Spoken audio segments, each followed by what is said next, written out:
Comment vont-ils réagir? Enfin, je veux dire sur le plan par exemple médical, quand dans plusieurs familles il y aura cette infection, on ne peut pas nous mettre en quarantaine. Enfin, je sais pas, là ce qui me concerne, ça reste un flou artistique.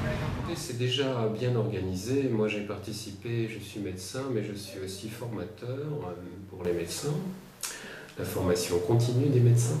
Il y a déjà trois ans, nous avions formé les professionnels de santé donc, à une éventuelle pandémie sur grippe aviaire. Parce que vous vous souvenez, à cette époque-là, il y a quelques années, on parlait surtout de la contamination par les oiseaux d'un virus qui n'était pas du tout le même type de virus, mais le risque était le même, donc d'une pandémie. Une pandémie, c'est vraiment l'explosion d'une épidémie. Donc c'est vrai que les professionnels de santé ont été informés, formés, et les pouvoirs publics, le gouvernement, les ministères, ont déjà pris des dispositions pour organiser, au cas où il y aurait une grande épidémie, une pandémie, donc ont déjà pris des dispositions pour organiser la société. Alors, bien évidemment, ça risque d'être un peu difficile, mais il serait bon que tout le monde soit discipliné et suive les consignes. Bon, les premières consignes, vous l'avez vu, c'est rester chez vous si vous êtes malade, plutôt que d'aller à l'hôpital, appelez le 15 ou appelez votre médecin traitant maintenant. Vous avez vu, depuis le 23 juillet, c'est le médecin traitant qui est le pivot. Et bien évidemment, si ça prend des proportions, il faudra avoir une attitude beaucoup plus, je dirais, disciplinée pour éviter une espèce de panique. Et tout est déjà organisé. C'est un plan militaire. Les gens risquent bien sûr d'être au début un peu déboussolés parce qu'ils resteront chez eux, ils ne pourront pas aller travailler.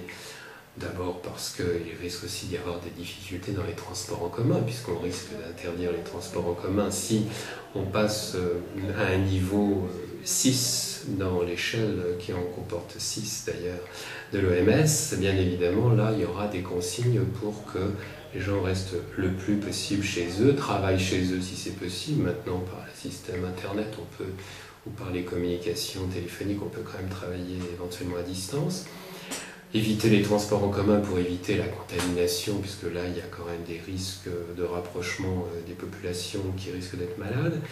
Les écoles, vous avez dû entendre parler qu'on a décidé qu'au bout s'il y avait 3 cas, on risquerait de fermer une école. Ça paraît raisonnable, parce que bien sûr, la contamination risque de se faire beaucoup entre les enfants. D'autant qu'on s'est rendu compte que c'est une maladie qui touchait d'abord les jeunes enfants ou les jeunes adolescents. Donc il est souhaitable, bien évidemment, qu'au niveau de l'éducation nationale, ça soit organisé, et ça l'est. Il est prévu des cours qui seront faits par Internet ou par la télévision. Vous avez peut-être entendu parler de cela. Bon, bien sûr, ça c'est dans un premier temps. Après, les entreprises devront un peu s'organiser si vraiment, en effet, tout le monde ne peut pas être opérationnel.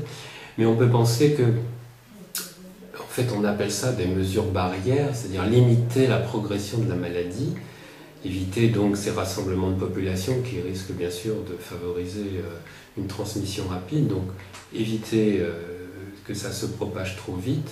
D'abord pour laisser le temps, puisque vous le savez, il y a un vaccin qui est en cours de réalisation, donc de réalisation de ce vaccin et de vacciner les populations.